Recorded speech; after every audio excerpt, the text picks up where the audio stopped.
प्यारे बच्चों, आज की क्लास में हम लोग रासायनिक अभिक्रिया का अगला टॉपिक बात करते हैं। ऊष्माक्षेपी अभिक्रिया। ऊष्माक्षेपी अभिक्रिया,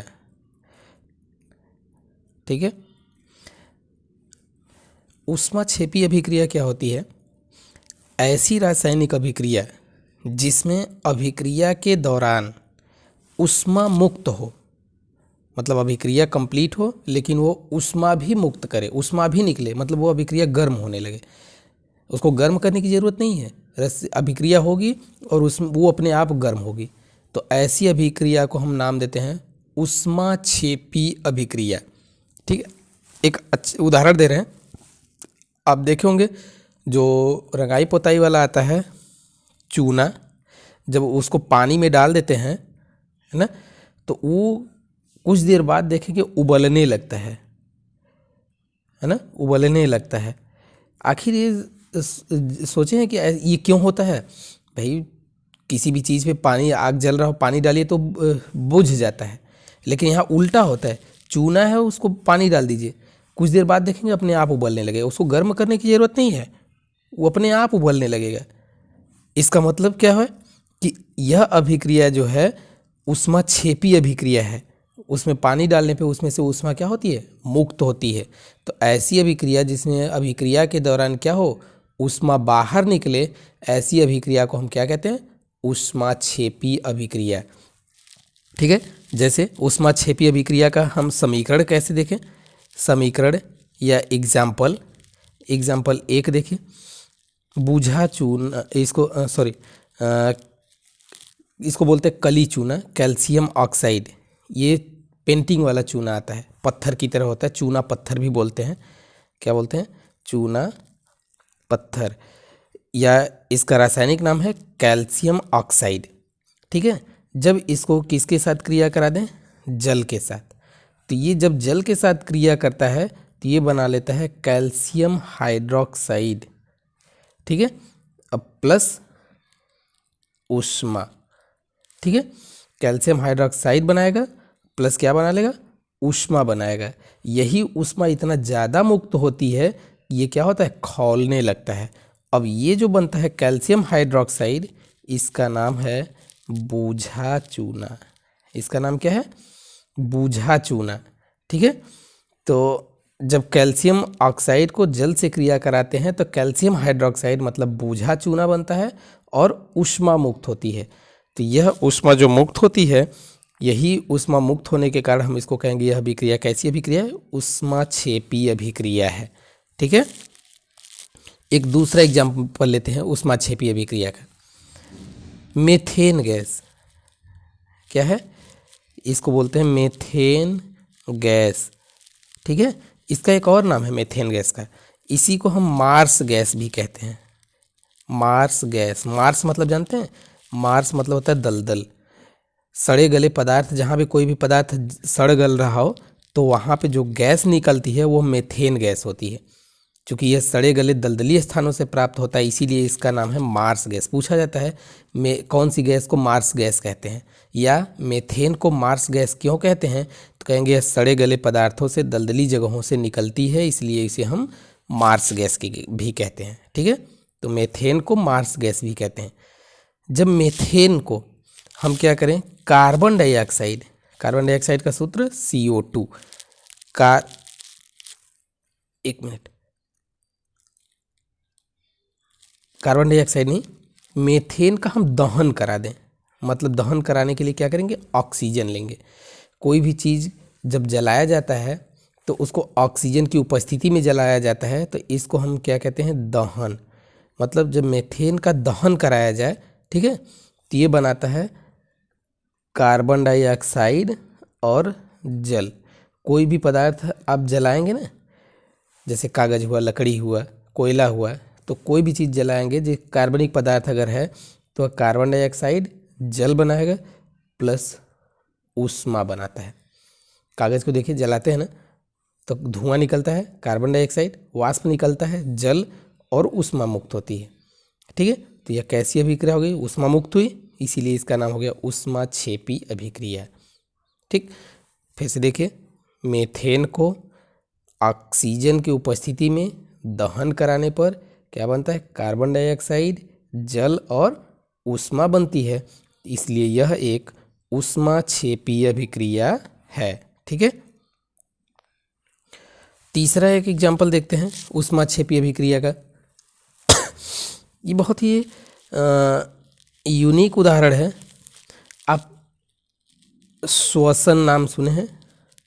श्वसन, सांस लेते हैं ना, रेस्पिरेशन, सांस लेते हैं ना, तो जो आप सांस लेते हैं तो आप कभी मुंह से जब सांस छोड़ रहे हो तो वहाँ पे हाथ लगा के देखिए, आपको हल्का गर्म लगेगा, गर्म गर्म लगेगा। जानते हैं क्यों? क्योंकि उसमें भी ऊष्मा मुक्त होती है। उसमें भी क्या मुक्त होती है?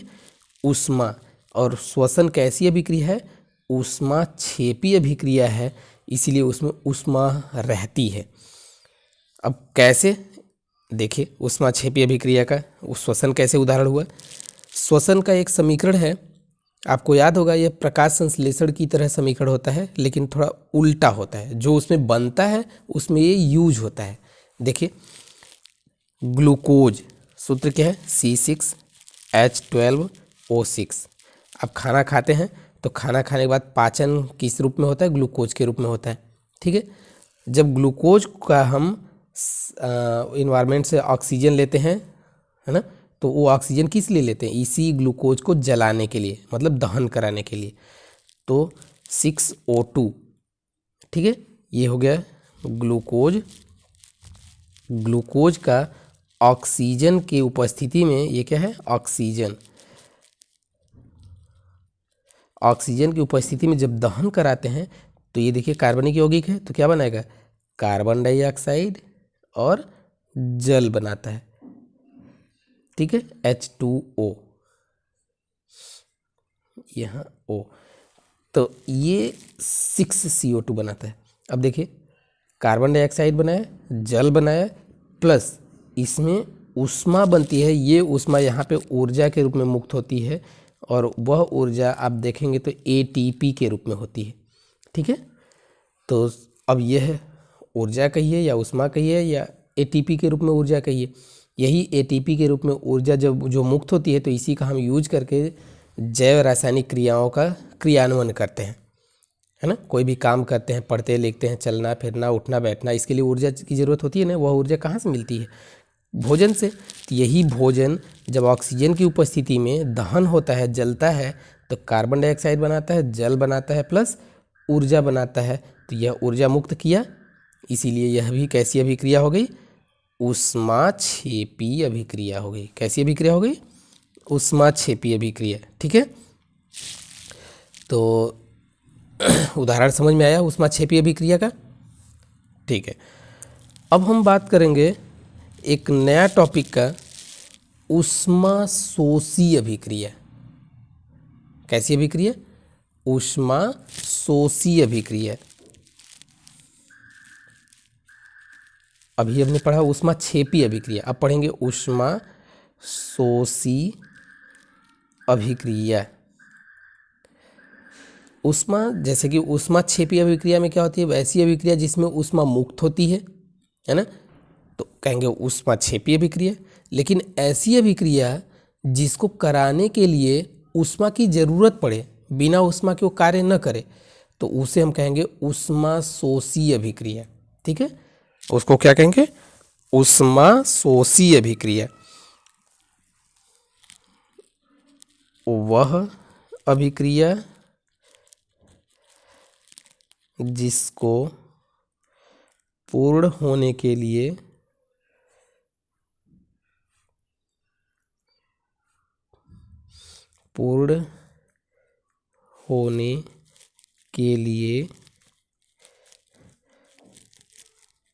ऊष्मा की आवश्यकता हो।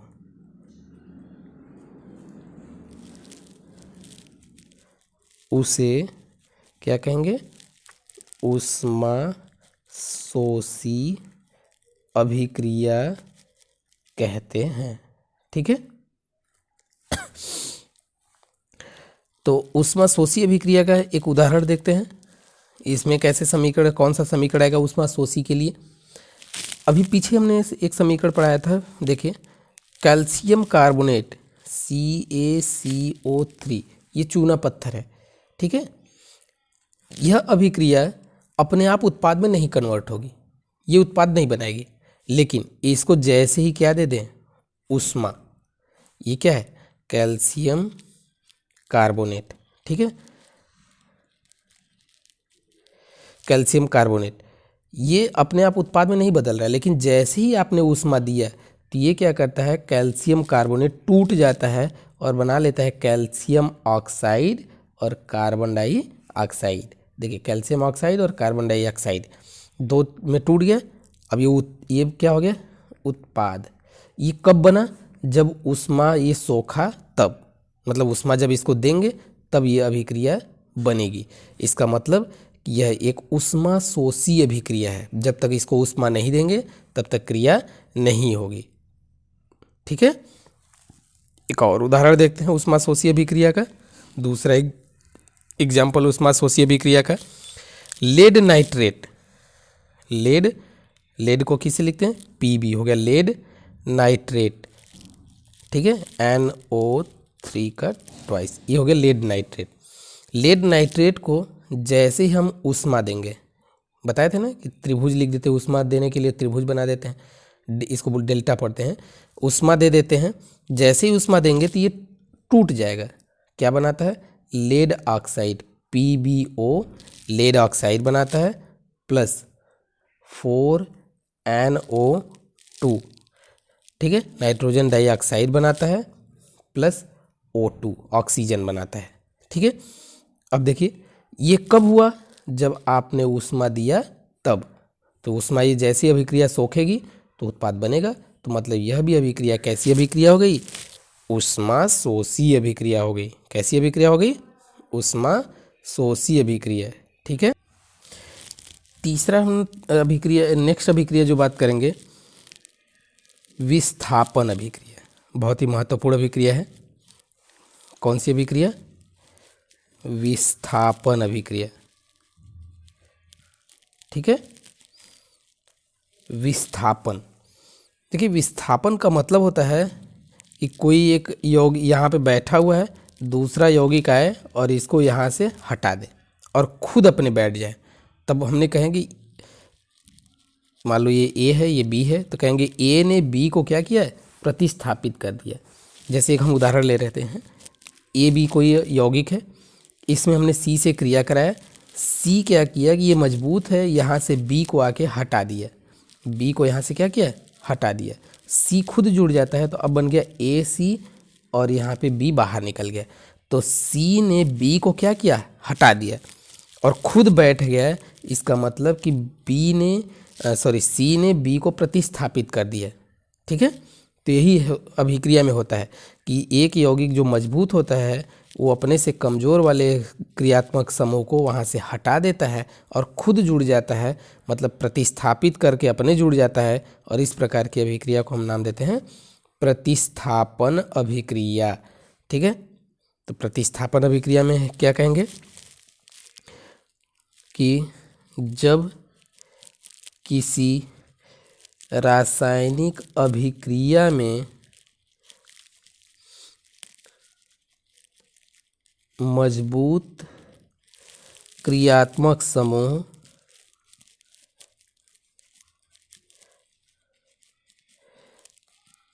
अपने से कमजोर क्रियात्मक समूह को हटाकर खुद जुड़ जाए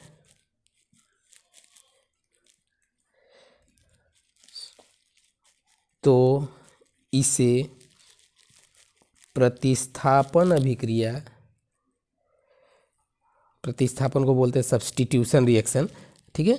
तो यहाँ पे कहेंगे तो उसे प्रतिस्थापन अभिक्रिया या सब्स्टिट्यूशन रिएक्शन, प्रतिस्थापन अभिक्रिया कहते हैं, ठीक है। अब प्रतिस्थापन अभिक्रिया का हम जैसे कोई उदाहरण लेते हैं, क्या उदाहरण लेते हैं, जैसे कि कॉपर सल्फेट का एक विलयन हो, ठीक है, copper sulphate Cu copper SO4 sulphate, copper sulphate का विलयन हो, ठीक, इसमें हम आयरन लोहे की एक छड़ डाल दें, ठीक है, कॉपर सल्फेट के विलयन में लोहे की छड़ डाल देते हैं। अब क्या होगा, ये आयरन जो है कॉपर से मजबूत है, ज़्यादा सक्रिय है, तो ये आयरन क्या करेगा, यहाँ से कॉपर को क्या करेगा, प्रतिस्थापित कर देगा, हटा देगा। तो अब ये क्या बन जाएगा, FeSO4, ये फेरस सल्फेट, ठीक है, और कॉपर यहाँ से निकल गया तो अब कॉपर क्या हो गया, बाहर हो गया। तो ये अभिक्रिया है, देखिए इसमें प्रतिस्थापन हो रहा है, ये मजबूत समूह आया, अपने से कमज़ोर समूह को क्या किया, हटा दिया, और हटा के ये अपने बैठ गया, फेरस सल्फेट बना लिया। तो एक प्रकार की कौन सी अभिक्रिया हो गई, प्रतिस्थापन अभिक्रिया। अच्छा, कैसे पता चलेगा कि ये मजबूत है, ये कमज़ोर है ना, क्या यहाँ पे अगर इस कॉपर से कमज़ोर समूह कोई जुड़ जाए तो क्रिया होगी कि नहीं, जैसे CuSO4 कॉपर सल्फेट के विलयन में, ठीक है, हम मान लीजिए सिल्वर डाल देते हैं, या उससे कम क्रियात्मक समूह मान लीजिए हम मरकरी डाल देते हैं, Hg डाल देते हैं, ठीक है। अब ये Hg क्या इसको हटा पाएगा, तो नहीं हटा पाएगा, मतलब ये अभिक्रिया ही नहीं होगी। क्यों, क्योंकि कॉपर जो है मरकरी से ज़्यादा क्रियाशील है, जब ये कॉपर ज़्यादा क्रियाशील होगा तो इसको ये हटा नहीं पाएगा। भाई मजबूत होगा तभी ना, आप मजबूत होंगे तो अपने से कमज़ोर को हटा सकते हैं, लेकिन आप कमज़ोर होंगे तो किसी मजबूत को नहीं हटा सकते। सेम यही कंडीशन है कि ये मरकरी जो है कमज़ोर है, इसलिए कॉपर को यहाँ से हटा नहीं पाएगा, इसलिए यहाँ पे प्रतिस्थापन अभिक्रिया नहीं होगी।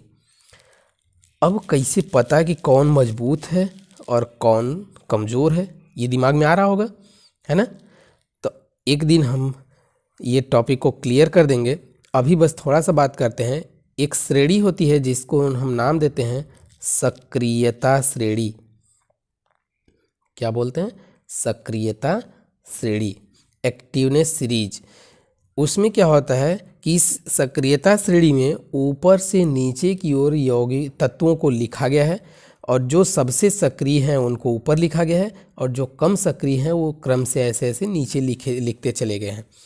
जैसे lithium, potassium, barium, calcium, sodium, magnesium, aluminium, है ना, ये सब ऊपर से नीचे की ओर ऐसे लिखे हुए हैं। अब इसमें सबसे ज़्यादा सक्रिय आपसे पूछा जाए तो किसको बताएंगे, क्योंकि ऊपर सबसे सक्रिय होता है, कहेंगे सबसे सक्रिय लिथियम है, उससे कम पोटेशियम, उससे कम बेरियम, उससे कम कैल्शियम, उससे कम सोडियम, है ना, मैग्नीशियम, एल्यूमिनियम। इस तरह से आप जब सक्रियता श्रेणी आपको याद रहेगा तो आप तुरंत बताएंगे कि कौन सक्रिय है। अब हम कहेंगे लिथियम किसको हटा सकता है, लिथियम अपने से नीचे सबको प्रतिस्थापित कर सकता है, लेकिन मैग्नीशियम क्या सोडियम को प्रतिस्थापित कर सकता है, नहीं। क्यों, क्योंकि मैग्नीशियम नीचे सक्रियता श्रेणी में है, सोडियम ऊपर है। सोडियम मैग्नीशियम को तो हटा सकता है, लेकिन मैग्नीशियम सोडियम को नहीं हटा सकता, ठीक, क्यों, क्योंकि ये कम सक्रिय है।